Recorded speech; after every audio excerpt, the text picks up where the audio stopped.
Good afternoon, everyone. Good afternoon, everyone, and warm welcome to our today's panel session, Digitalization as a New Trend of the Global Mobility in Post-Pandemic Period. My name is Kamila Akimova, and I will be your moderator today. And I would like to thank you all for participating in this discussion. This panel session will be more about the digitalization approach during post-pandemic period and how adoption of digital technologies will enable the state, business, and society. And today we have a distinguished group of panelists. The first one is Minara Rakhanova, Counselor of the Secretariat. Second one is Jandos Temirgali, Deputy Chairman of the Board in Kazakh Invest National Company. Eldar Garifulin, Deputy Chairman of the Board in Astana Invest. David Russell Gallo, who is the Director of AFC Law Academy. Marlene Sihaev, Deputy Chairman of the Board in Zerdia National Info Communication Holding. And from AFC side, we have Konishbek Bukeyev, Chief Digital Officer, and Head of AFC Expat Center, Aynur Jumatova. So I would like to thank all our panelists, and let me kindly remind you about the timeline. 5 minutes for each presentation, and information for our audience. We will have Q&A section after the discussion, so you're more than welcome to address your questions via chat box. And first, let me give the floor to the head of AFC Expat Center, Aynur Jumatova. So Aynur, the global pandemic affects all the aspects of our life, and please share with us how the Expat Center have faced this new reality. Thank you, Kamila. Dear distinguished guests, panelists, speakers, dear colleagues, we are very pleased to see you all here today. Hope you are keeping well and staying safe in these challenging days.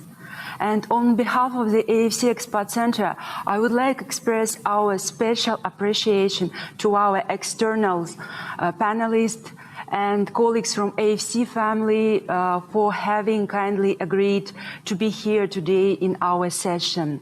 And also I would like to take this opportunity to congratulate the Shanghai Cooperation Organization with 20th anniversary and wish you every success in the challenging tasks ahead. So today I will talk about the consequences of pandemic terms which we faced in our Expat Center and how we coped with these challenges. So please, our presentation. So as we know, before the pandemic strain emerged, and reach almost every country in the globe, economic development and globalization and human mobility impact on becoming of Kazakhstan and in particular Nur-Sultan city as a cosmopolitan and vibrant community place where different people from different places come together in one place. More and more foreign nationals come to Kazakhstan, especially Nur-Sultan city, for temporary and permanent stay purposes, be it for investment, employment, doing business, or even tourism.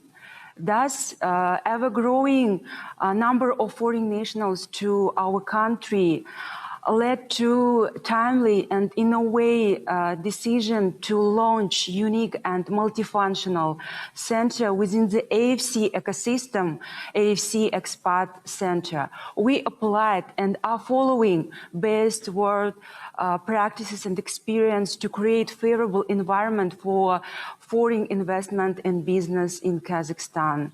And it is important to mention that we are still unique in the CIS region. So, next slide, please. However, the challenges caused by the global pandemic forced us to make substantial changes in our everyday lives, and business processes is not the exception. Together with our colleagues from AFC family, for the convenience of our clients, we reviewed our operational procedures and converted it to digital. And today, for our clients, for the investors and expats residing in Kazakhstan, resolving formalities starting from visa and migration, taxpayer registration, obtaining government services, and even soft lending services have been simplified and are available at our digital platform, AFC Digital Residence.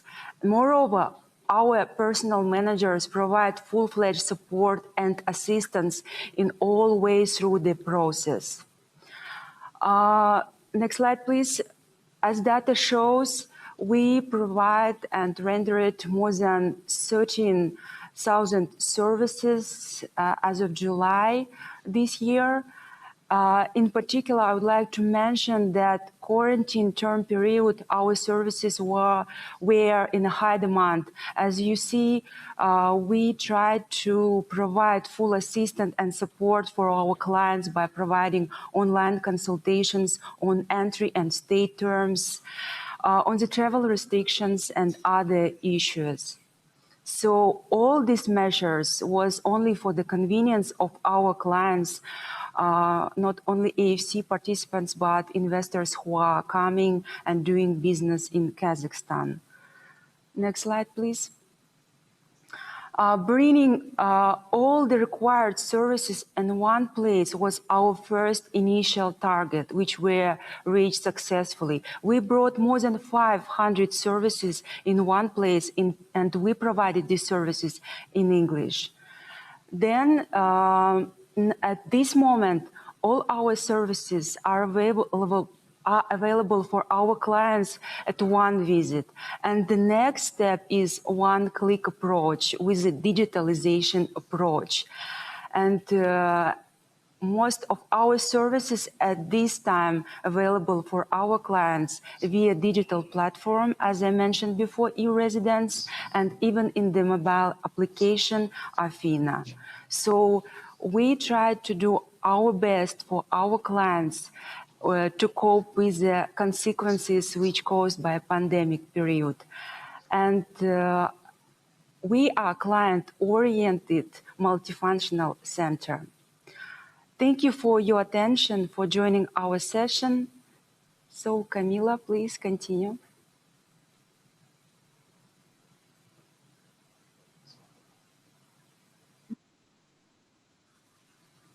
We are really, thank you, Ainur.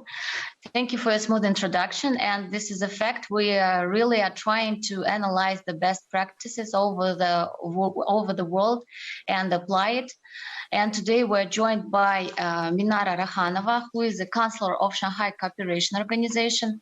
I think she can tell us more about the best practices abroad, because Kazakhstan is an active SCO participant and always trying to contribute to mutual projects development, including digitalization projects. So please, Minara, share with us your experience, your observations, and maybe the experience of other countries. Please, you're welcome. Минара? Добрый день. Спасибо большое, уважаемый модератор. Thank you very much for this opportunity to speak, ladies and gentlemen. First and foremost, on behalf of the Secretariat of the Shanghai Cooperation Organization, SCO, I would like to thank you, to express my gratitude for the invitation from our partner, the AIFC, and for excellent stewardship of this session, given the constraints, given the pandemic constraints. I also would like to greet all the participants. This forum is taking place against a very difficult backdrop. We have an economic crisis triggered by the pandemic, and this is a test for resilience and for overcoming the negative consequences of the pandemic. For the SCO, it is necessary, it is vital to determine new growth points to promote trade development and to promote bilateral cooperation, be it e-trade, be it manufacturing, be it in agriculture, be it in transport, and of course in ICT as well. And in this context, I think the most relevant issues, the most relevant aspects of SCO activities remain the development of transport corridors, development of transport infrastructure, and digitalization of everything that has to do with the processing of goods and cooperation inside in the area of international trade, and the move to using digital currencies and the national currencies instead of the dollar US. And of course, the pandemic has given impetus to digitalization, and the fact that we now have digital solutions that has brought people together, and now we have a huge boost in transboundary growth, and online trade accounts for 20% of international growth, and by 2025 that number is scheduled to go to 25%. And now a couple of words, and that's statistical information from the SCO, from the Shanghai Cooperation Organization. In China in 2018 alone, more than 100 million internet users were registered, unique internet users. And these platforms not just speed up full digitalization of services, but they also create a lot of jobs with new formats of business, and they become a new stimulus for stabilization of employment. Today's world is now entering phase 2 of revolutionary technological change that has to do with synergy, with AI,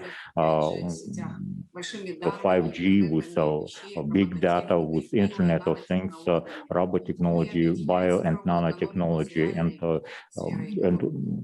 the merge of digital and real economy. And by rolling out breakthrough technologies, our SCO countries also have every intention to promote manufacturing cooperation, building new value chains, development of new smart agriculture, development of agro-clusters, agro-parks, transfer of breakthrough technology, and of course enabling food security throughout the SCO. And e-trade and digital economy play an important role in the processes of the global economy. They become the main engines for the post-pandemic world.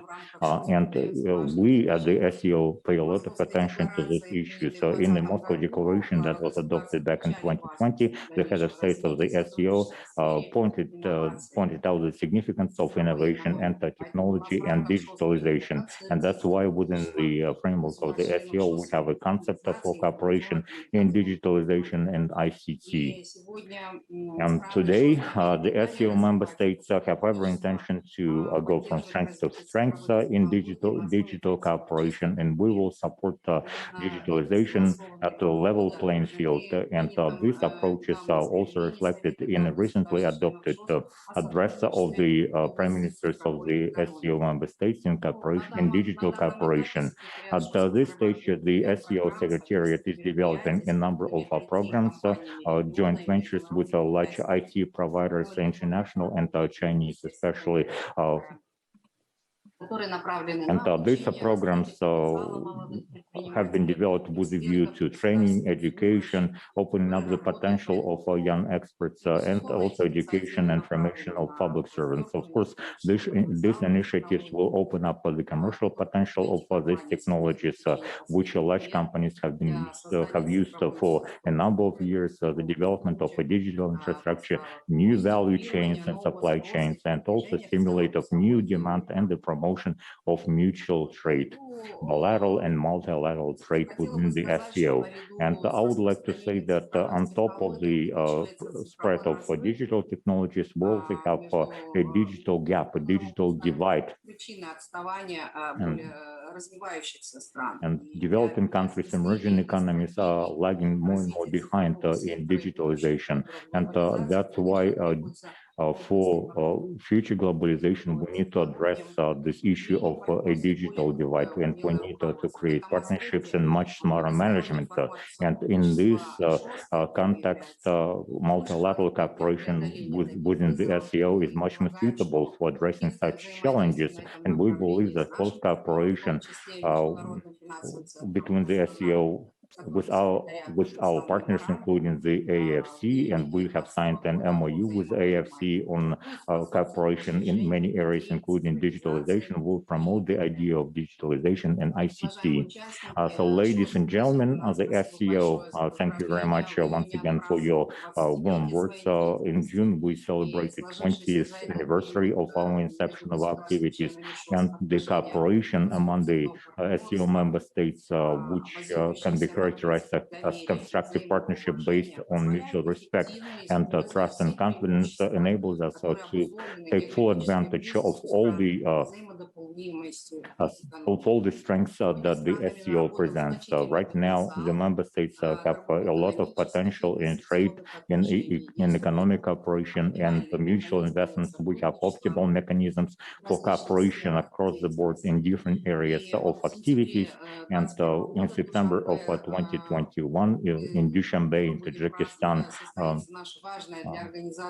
an important event for the SCO will take place, the 20th summit of the SCO member states.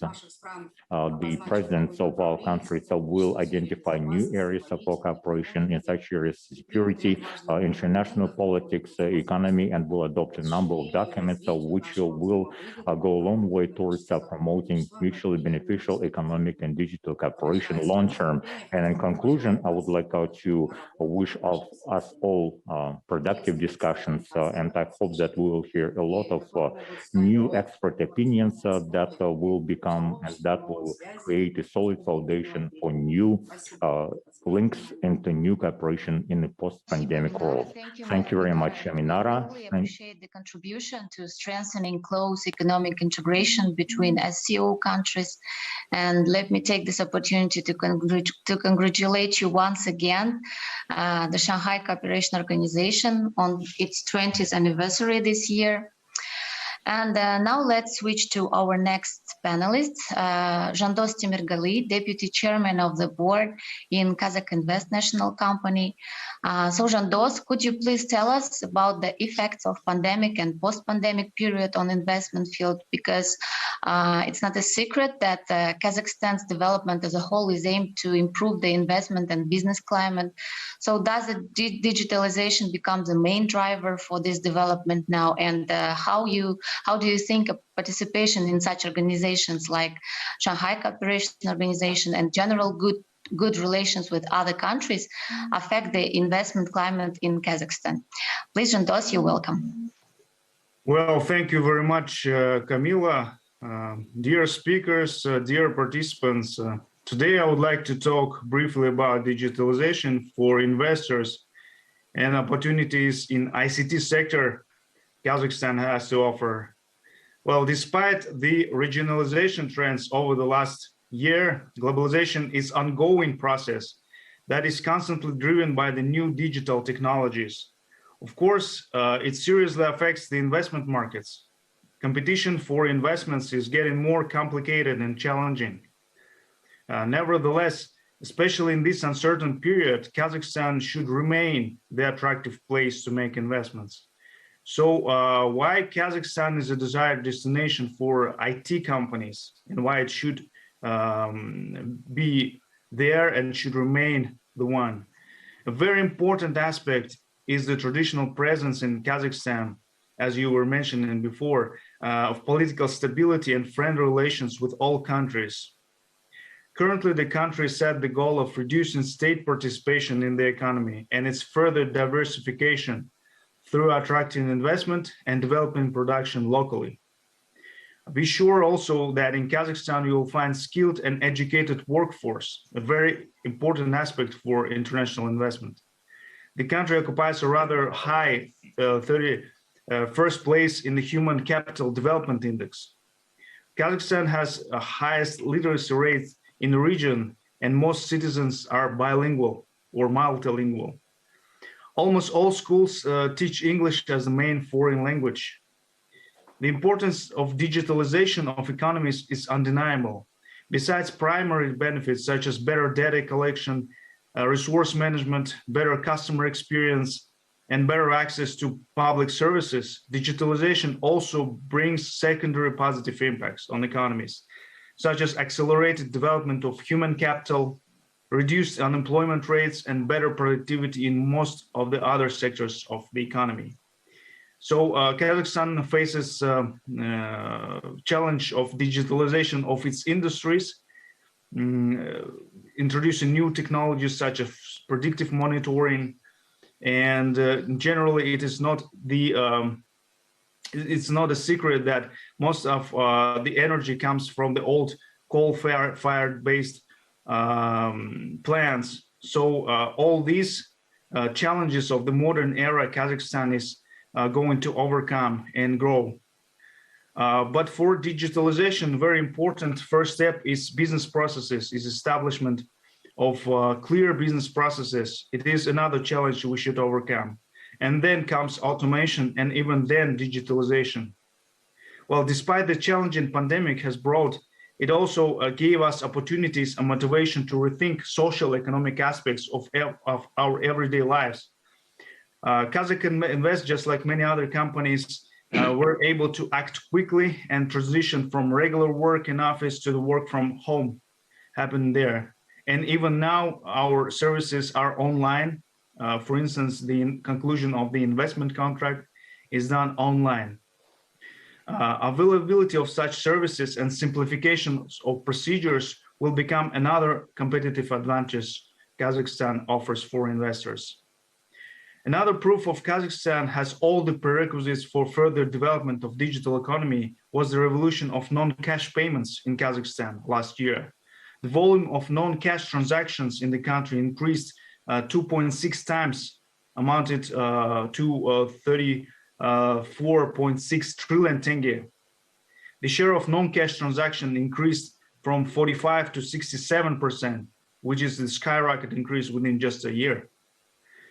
Digitalization in Kazakhstan is a rapid process, and thanks to the government's ongoing work on integration of digital technologies today, Kazakhstan has ranked 25th in the United Nations e-participation index ranking and 29th in the UN e-government index ranking.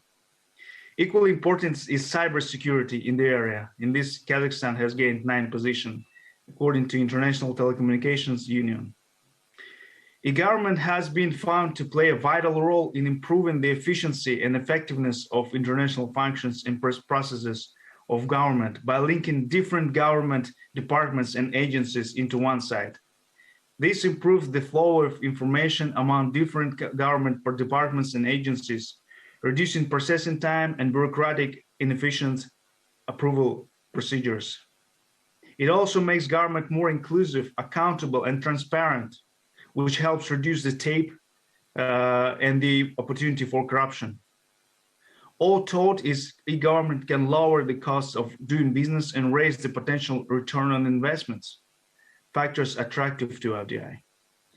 One of the main factors of successful digitalization is human capital, and Kazakhstan plays a great emphasis on it.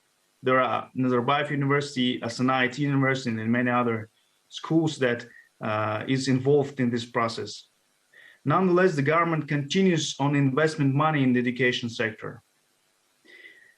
It should be noted that also Kazakhstan offers a wide range for instruments for project financing for particular IT projects.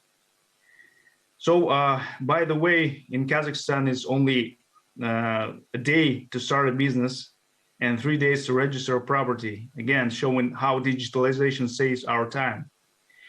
In Kazakhstan, investors' rights also are given the utmost priority from the government at the supreme level. We should mention Foreign Investors Council chaired by the President of the Republic of Kazakhstan and Investment Council under the chairmanship of the Prime Minister. The combination of all the main factors is expressed in continuous improvement of the investment climate and volume of FDI. Since 1991, Kazakhstan has attracted over 360 billion of FDI. So Finally, Kazakhstan clearly took a course on rapid digitalization in all sectors of the economy and public services. In this matter, the investment avenues for investors in these sectors are proper, and Kazakhstan is also there to help you, and Kazakh Invest is here to assist you in all your investment initiatives. Well, thank you very much for your attention. Thank you, Jandos, for your speech. It's really inspiring. And I would like to mention and highlight the mutual work that was carried out to transform the AIFC Expat Center into investment regional front office. And now the services of Kazakh Invest are also available on site for investor support. So we really appreciate our joint work and future projects. Thank you very much. And let's switch to our next speaker, Eldar Garifulin, Deputy Chairman of the Board in Astana Invest, with which we also cooperate in creation favorable environment for foreign citizens. So please, Eldar, how the city of Nur-Sultan responded to pandemic and what digital solutions were used? Please share with us. Thank you, Camila. Thank you. Dear colleagues, it's a pleasure to participate at this panel session. On the behalf of Astana Invest, I'll try to explain how pandemic made us to change the format of our work and how digitalization help us to cope with nowadays reality. As everybody knows, information is one of the most important resources of modern world today. The speed of information transfer and its accuracy are key factors for business and government. The city of Nur-Sultan, striving to keep up with times and meet the requirements of information age, continues to introduce new technologies for development of this digitalization. Both in process, today Astana Invest can provide investors with the highest quality services in terms of supporting their projects. The onset of pandemic gave us an additional impetus to transition of many processes to online mode. One of the first changes was the transfer of meetings of Regional Coordination Council on attracting investment to the remote format. Now this has become the main practice because arrangements of online meetings requires much less time, don't create additional traffic flows in the areas of mayor's office. In addition, the execution of number of permits was completely transferred to the electronic portal elicense.kz, which made us possible to reduce the period for project implementation. In addition, the personal presence of the investors is no longer required for consultation on the filling of documents and the execution of application. Our managers can connect to investors' computers using the remote access program to any point where they are, fill out the necessary application and check the integrity of the package of documents. Due to these innovations, since 2020, 41 investment contracts have been concluded with the Investment Committee of Ministry of Foreign Affairs of the Republic of Kazakhstan. For comparison, the same period from 2018 to 2019, only 11 investment contracts were concluded. To optimize the work on monitoring and maintaining statistics on investment projects in the Nur-Sultan city, the automated information system map of investment projects of the Nur-Sultan city was implemented on the basis of our website, investinnur-sultan.kz. The development of this investment map persuaded a number of goals, improving the quality and availability of information on investment projects, improving the efficiency of planning and implementation of investment projects, reducing the time for provision of operation reporting on investment project, simplification of interaction between structural organization of the Expat of Nur-Sultan city and other state bodies on investment issues, creation of unified information and analytical base on investment opportunities in Nur-Sultan city. Moreover, investors can track the status of their project in real time, thus achieving full transparency of maintenance process. Thus, our city once again proves its high ability to adapt to ever-changing requirements of our time. Astana Invest invites everyone to cooperate. And we are always open and ready to provide comprehensive assistance for the implementation, both large and small projects. Thank you for your attention. Thank you, Eldar. That was quite interesting because some processes we were able to observe at first hand living here in Nur-Sultan, and you have described them from other side internally. And our next speaker can tell us about his experience of being an expat in Nur-Sultan city during pandemic and post-pandemic period. So Mr. Gallo, our good friend, you have a long story with AIFC Expat Center. You are our loyal customer since 2018, and we really appreciate your participation in our panel session. Please, the floor is yours. Thank you. Thank you, Camila, for that gracious introduction. And I have to say, I have similar kind words about being an expat in Kazakhstan, as well as my work together with you and the Expat Center. You all have made life easy. And for that, I really appreciate it. And all the best in continuing that standard of excellence that you all adhere to. So thank you for the opportunity to speak today. Now, I'm going to kind of take you through in the few minutes that I have here, basically the things that the Academy does and how the pandemic dramatically changed the delivery of education model that we needed to quickly try to figure out. And then I'd like to conclude with, a few implications around the long-term effects on education, and certainly at the Academy of Law. Some are positive, most are positive, but they need to be balanced against some countervailing considerations on learning effectiveness. So I hadn't planned to talk about my experiences as an expat during the pandemic, but I'm going to go ahead and start out with that because interestingly, I spent a 9 consecutive month period in Nur-Sultan during the beginning of the lockdown. So it was quite interesting. And of course, it's a global tragedy, and thankfully we seem to be emerging. However, it was disruptive to everyone's life, occupation, family experiences, and so forth. But I have to say, if you have to be locked down somewhere for 9 straight months, Nur-Sultan was a pretty good place to be because of the fresh air. It's not highly populated. The government was quick and diligent in restricting social gatherings, which I think was really a positive set of moves. So as an expat, it was different. But thank goodness for Zoom. Which was a company I had never heard of until the pandemic. But thank goodness for that, I was able to stay connected with my family who lives, of course, outside of Kazakhstan. So that was very helpful. And I think we learned a lot of lessons about ourselves and our priorities and to appreciate everything that we have. So with that, let me launch into the Academy discussion. So let me first talk to you a little bit about what we do, very high level, because then you'll have more of a context for how we had to transition what we do.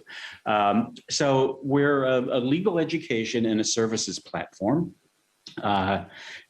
We were established to promote the development of jurisprudence, the rule of law, and the professional legal community, both in the AIFC and across the CIS. And we developed kind of a grand vision, and that is to develop the rule of law as a foundation for economic growth. And that really ties into the broader government vision of developing a knowledge-based economy. So obviously you have a fabulous legal jurisdiction. It's unique, it's common law, not civil law based, it's English language. So it's brand new. And of course, virtually all of the economic development, business related activities in the AIFC have some sort of legal basis, some sort of legal foundation.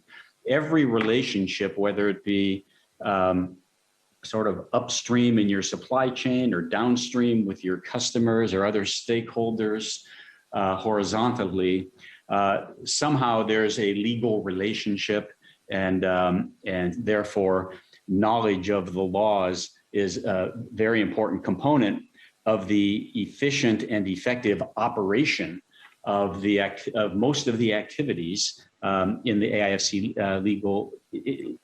EIFC ecosystem. Now, that's not to underestimate the value of all the other functions, finance and all the various platforms. All of those parts are integral to success, and they are interrelated. But anyway, we focus on the law side of things. And for this specific purpose of developing the human capital that's going to be required to drive success, there's another consideration. One is it's an international financial services platform, and we welcome international companies, of course, and international law firms and law-related services. However, it's equally important that we are enabling equal access to the AIFC system. So we need to make sure that we're reaching out to the local, and by local I mean both Kazakhstan and CIS regional professionals. We have to make sure that we have done what we need to do to prepare that demographic group so that they can also access the system. So that's what we do. We have a pro bono office where we provide free legal consultations for the benefit of those who need a lawyer but may not have the financial means to pay for. We rolled out a number of legal education programs that we had been delivering live, face-to-face, in the beautiful offices and conference rooms of the AIFC. Everything was obviously in real time in a kind of a traditional classroom environment. The other thing that we launched pre-pandemic was a strategy around developing our publications capabilities. And so at that time, we had been going down the path of perhaps launching a legal magazine in print in a traditional way, looking at publishing hard copy commentaries. And the idea is that in any legal environment, especially academic environment, the education facilities need to capture the ongoing development of legal knowledge, and in some cases take a leading edge in kind of creating that IP for the profession. So all of those things, which we were doing face-to-face, live, or in tangible print form, with the pandemic, we had to figure out how to shift our business model. So that caused us to put all of our efforts into trying to get a platform that was reliable, to digitize all of our marketing outreach programs, to figure out how to do registrations and things like that, and payments online, and then especially to orchestrate the pageantries of a legal education event. And there's actually a lot more to it than meets the eye, as Camilla would well attest. So we had to do that. So I think that very much accelerated, the transition to the digitalization of education generally, and certainly at the Academy.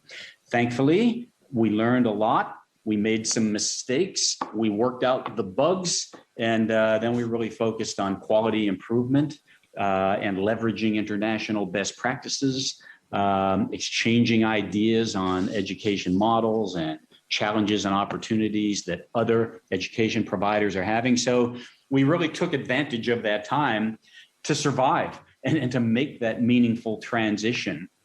Thankfully, it all worked out fairly well, and we still have a ways to go. Let's talk about the positive implications of transitioning to online education. First of all, and this is obvious, we're able to reach a wider audience. I mean, by inviting people to come to Nur-Sultan, you have kind of a finite universe of people who actually can physically come there. So obviously with online, you have time zone differences across country borders and things like that, but otherwise you create much broader access to your programs. Offer our services to students. We call them clients, students in all parts of the world. Also, let's talk about the business of education. Traditional education has become very expensive to deliver. Markets like the US are in pre-pandemic, were really approaching crisis circumstances because their operating costs were so high, and those costs have to be passed on in the form of tuition prices. And as many of you probably know, prices of education, university education in the US are extraordinarily high. But every academic institution has to manage its costs, and they all have these, similar costs, paying personnel, building, managing the facilities and everything related to those things. So you really do create cost efficiencies in the delivery of education by online delivery versus live and in person. It creates convenience opportunities for students as well as for professors. So whether it's pre-recorded, online video conferences or lectures, or if it's real-time, interactive, you still have a lot of convenience aspects where people don't have to travel. They can work from home, they can work from their car or whatever. I'm sorry, David. Excuse me. We have a lack of time. Maybe you will finish your presentation. Okay. It's really interesting and full of drive, but we have a lack of time. I'll go to my last point, which I was on. Okay. Blended learning is here to stay. What we need to do, though, is always balance the benefits of online learning that I just mentioned against the potential negatives of learning efficiency and learning outcomes. So it's going to be important to preserve some aspect of the traditional education because certain things lend themselves to a higher quality. So blended learning is going to be the future of education. Thank you for your time, and my apologies for running over. Thank you, David. And I guess in your case, this global situation has kind of black swan effect when we see not only negative sides, but also positive sides that you have mentioned in your presentation. And let's switch to another speaker, Marlian Sikhaev, Deputy Chairman of the board in Zerdia National Info Communication Holding. So Marlian, please, you're welcome. Thank you. Thank you, Mila.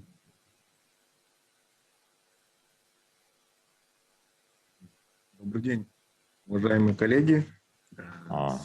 Good afternoon, ladies and gentlemen. Just give me a little bit of time. I need to make sure that I can share my screen and you can see my presentation. Экран виден, да? Can you see my presentation, by the way? First and foremost, yes, we can. Добрый день, уважаемые коллеги. So good afternoon, ladies and gentlemen. First of all, thank you very much for this opportunity to be part of this session. The Astana Finance Days, it's one of the largest financial conferences, not just in Kazakhstan, but in wider Central Asia, held on an annual basis. So we will translate it as the media holding, but we are the main IT provider, a government IT provider. We consolidate some of the largest IT companies. And talking about Zerdia, what we are, so our main asset is NITEC. This is the main operator in the country in the area of state systems. We all know about them. EGOV.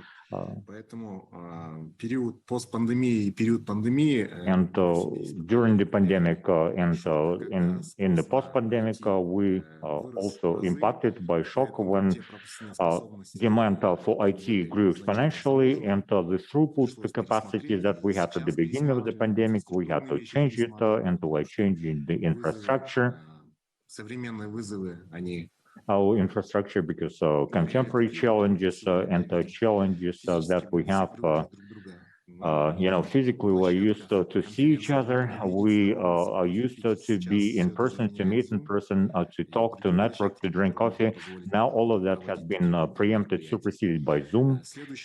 Our next big asset is Astana Hub. That's an international startup park. It was created 2-3 years ago.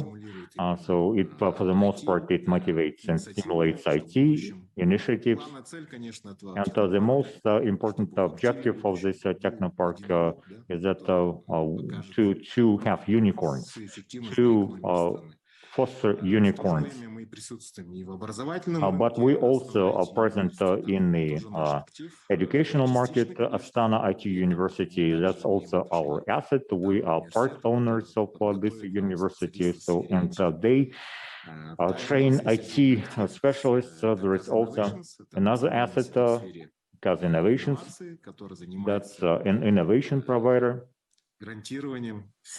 They provide grants for innovative solutions, and the main innovation grants that are distributed, they are distributed by Kaz Innovations. That's where they come from. So we have 2,150 people on the payroll. I am a deputy chairman of this holding, because we're talking about IT. I will talk about some numbers so that we understand what our IT market looks like in Kazakhstan. So all the statistical information is here. Стратегическому планированию и реформам Республики Казахстан. Объем IT-рынка. So the volume of the IT market is about 878 billion tenge, 10% growth compared to 2019. If we look at 2021, that actually will grow even further because, again, as already said, demand for IT grew during the pandemic exponentially. IT spending it's about 400 billion tenge. IT services in 2020 valued at about $33.8 million US. So this is just a statistical information from the National Bank. And part of the services probably will not count it here. It's probably an issue of statistical methodology. But even that number shows that the share of Kazakhstan in global IT is small, and we're working on it. And in pretty soon, given the motivation and the stimuli that we have, the result will be different pretty soon. Also, Zerge provide consulting services to IT companies in order to support domestic players. We also have a registry of trusted IT providers. So we have 85 domestic products which are procured on a priority basis by government and quasi-government entities. Public procurement in IT is about 245 billion tenge, and that number grows year on year, and the share of national content here is small, only 35%. The rest is imported at this point. So this slide, this picture shows in one glance the IT market, what kind of support measures we have from the government, and what bottlenecks we have in IT.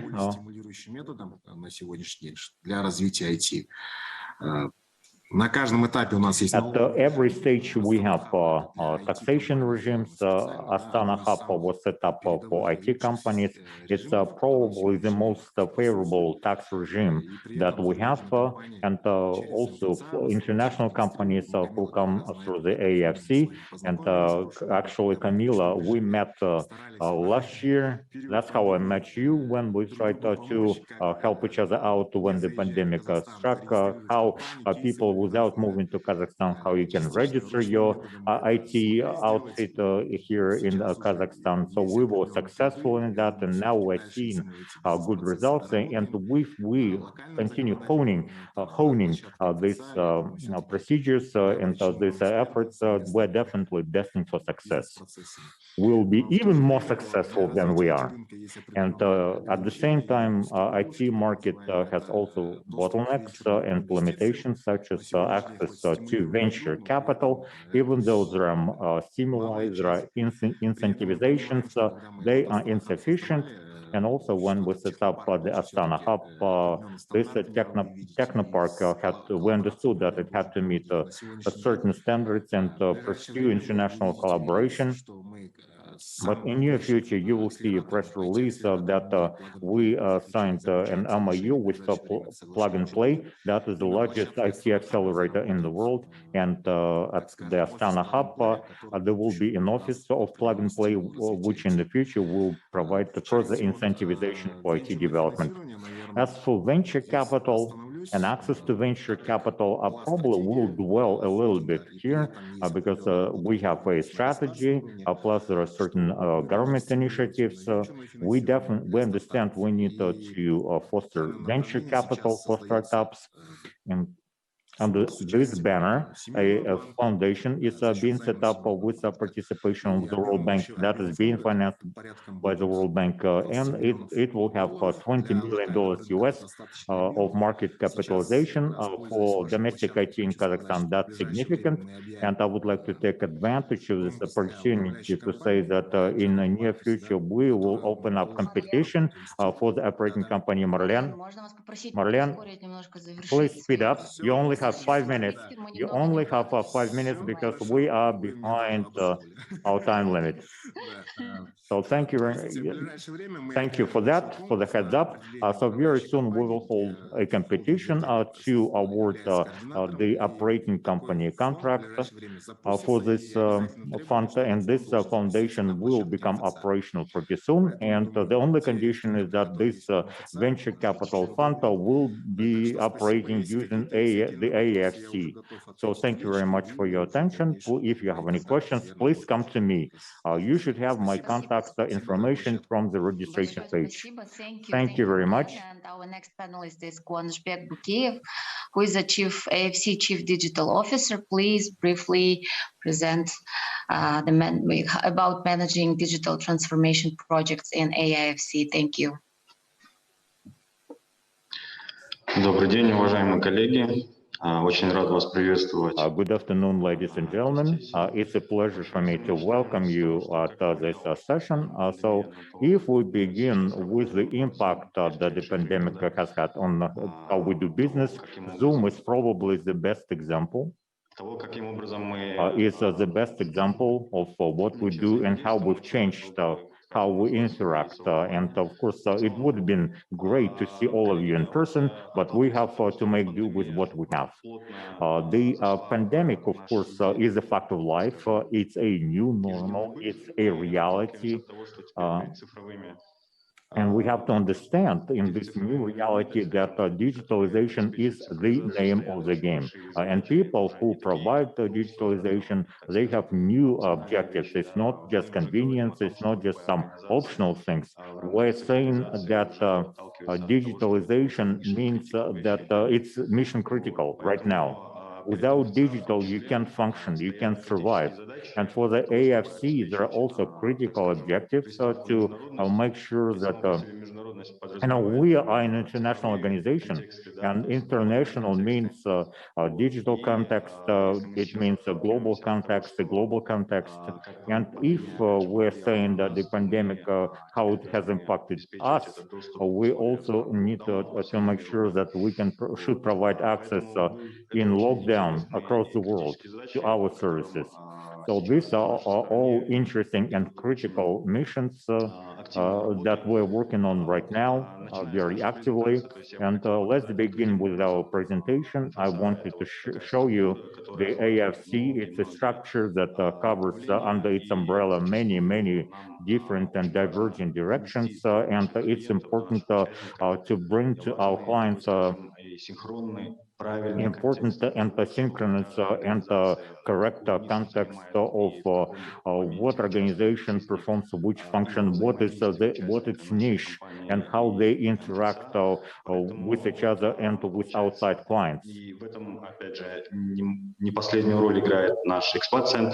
the Expat Center also plays a very key role here because they interact with our clients directly and with our staff members as well, who are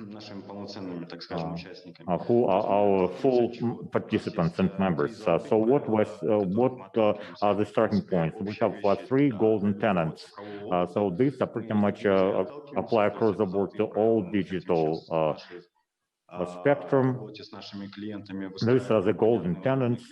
We make sure that there is a clear digital path convenient for our clients. That means that clients at any given time can interact with all of our organizations, with some of our organizations in particular. That's why we have to specify and to explain to each of the client how they should and can interact at which time with which organization and what should be the end result of that interaction. So this is very important and critical aspect. Number two, omni-channel and omni-functional digital client experience. In our case, what does that mean? What does that entail? That means that we have to bring in online and offline channels, web channels, mobile channels, and omni-channel. What does that mean? It means it doesn't matter at which time and how a client initiated the process or initiated an interaction at any moment or